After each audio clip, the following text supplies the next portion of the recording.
Terhormat Bapak-Bapak, Ibu-Ibu, salam Pancasila.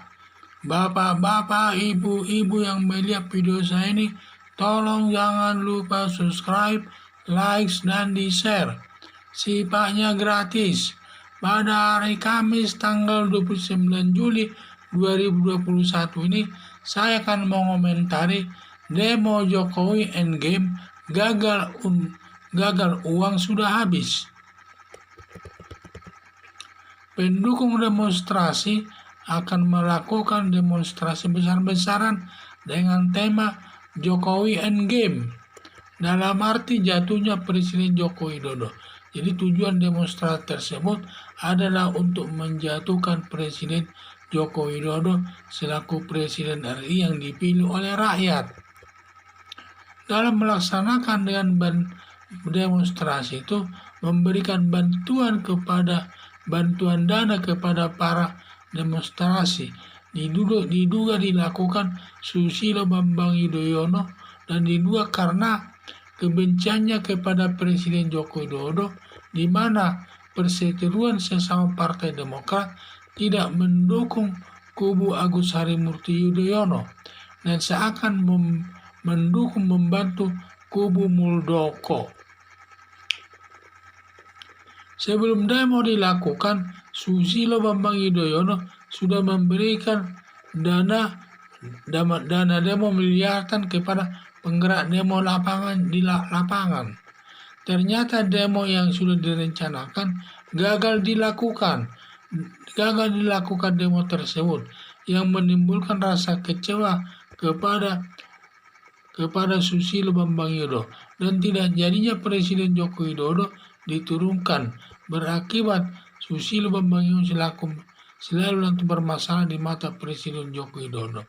Jadi dengan gagalnya demonstrasi itu yang menimbulkan kecewa daripada Susilo Bambang Yudhoyono. Sudah uangnya habis, demonstrasi tidak jadi, dan juga tidak jadinya Presiden Joko Widodo turun dari jabatannya, yang berakibat nanti dia bisa menjadi musuh bebuyutan terus dengan Presiden Joko Widodo.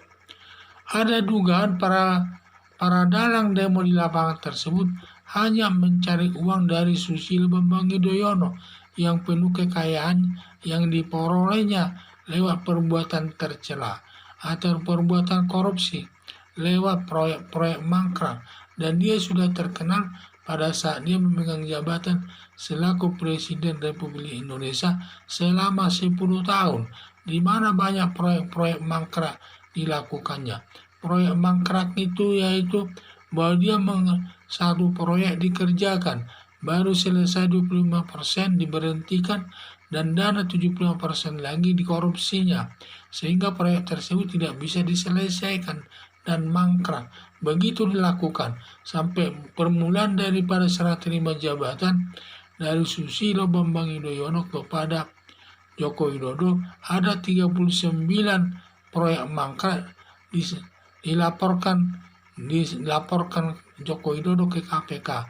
Hanya hasilnya saja yang tidak ada. Dan yang terkenal sekarang ini adalah proyek Hambalang. Ini mangkrak terus, padahal dia memakan anggaran ratusan triliun itu.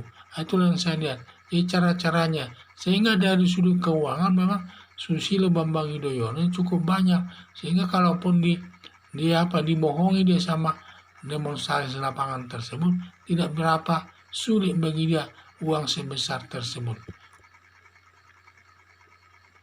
Harapan saya agar janganlah berbuat jahat kepada Presiden Joko Widodo yang bersih dari perbuatan korupsi, yang dicintai rakyat 72%.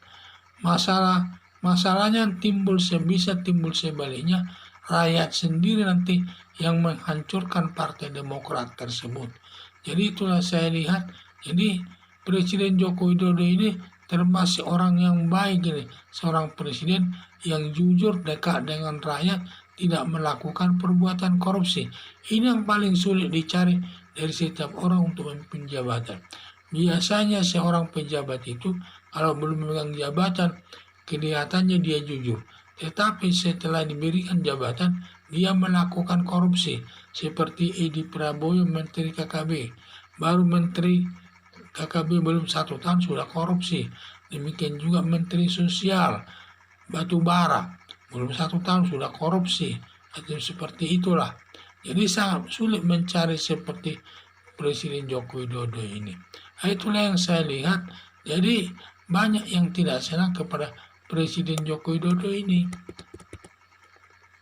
Jadi harapan saya, janganlah kita berbuat jahat kepada Presiden Joko Widodo ini.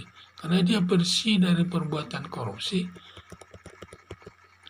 yang dicintai rakyat. Dan pada umumnya rakyat mencintai Presiden Joko Widodo sampai di survei dia masih rakyat mencintainya 72% sesuai dengan hasil survei. Makanya kalau nanti bisa terjadi sebaliknya, di mana rakyat sendiri nanti menghancurkan Partai Demokrat. Padahal Partai Demokrat ini, kubu AHY Agus Harimurti Yudhoyono atau SBY ini selalu menjelek-jelekkan pemerintah Joko Widodo dan ingin menjatuhkannya. Maka harapan saya, janganlah ada keinginan untuk menjatuhkan Presiden Joko Widodo tersebut. Nanti bisa timbul rakyat sendiri lawannya menjatuhkan Partai Demokrat itu sendiri. Sekian dan terima kasih.